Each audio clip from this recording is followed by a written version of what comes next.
Get ready to dive into the heart of family business dynamics as we meet Matt Harrison from AFS Group.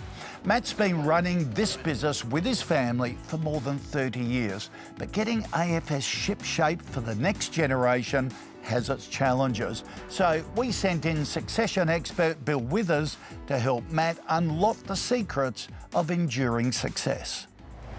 G'day Matt, it's good to be here to talk to you about succession, and first of all, well done on your effort over 35 years to build a great SME. Give us some idea of, say, your primary offering. Currently, safety leadership, which is anything around safety, whether it's security, work health and safety, training, education, anything that adds to the safety of a business, people in general, events.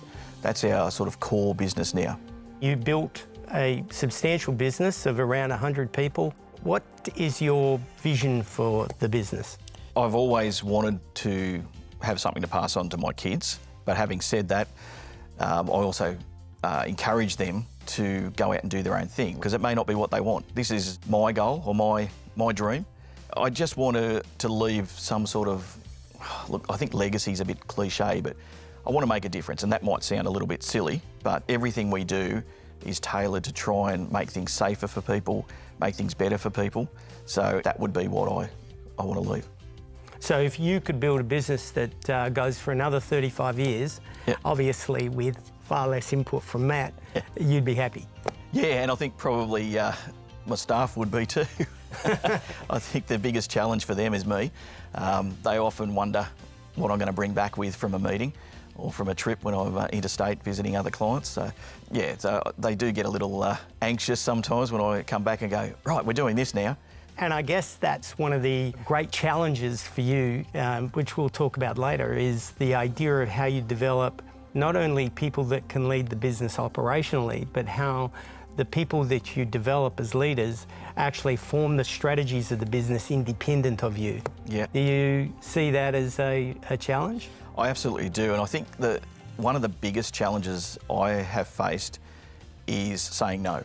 My whole philosophy was say yes to everything and work it out later. Right. So it's very hard to get out of that mindset. The girls upstairs are often telling me we need to say no sometimes, or you can't just do everything for everybody.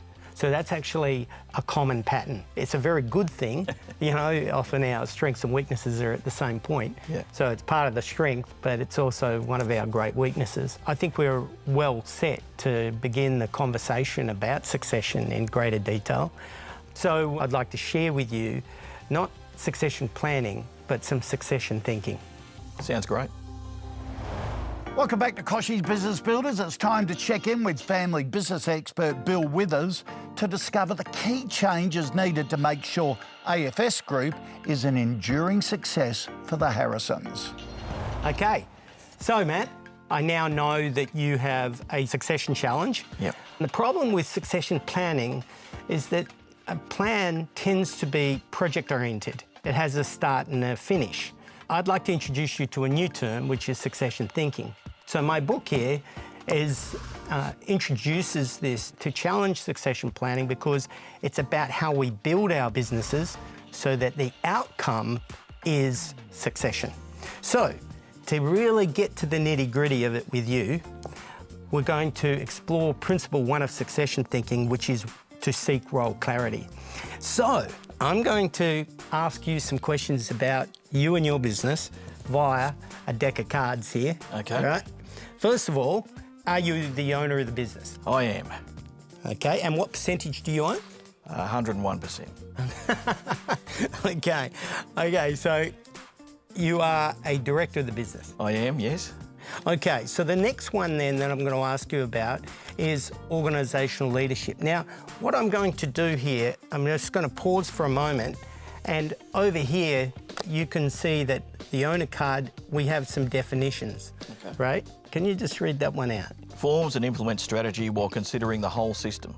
And the reason I bring that up is that you, as a founder of the business, have had all the jobs, all the way through it.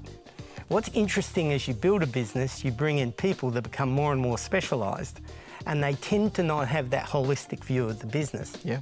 So to develop these people, is a non-trivial task for SMEs. Yep. Anyway, are you the champion of the values of the business? That would be debatable, but probably falls into my lap, yeah.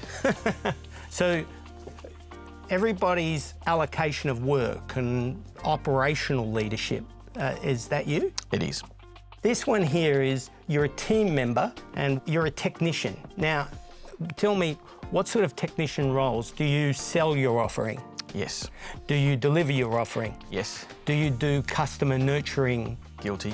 Yes. So congratulations, you're like most owner leaders of small business. You have the full stack.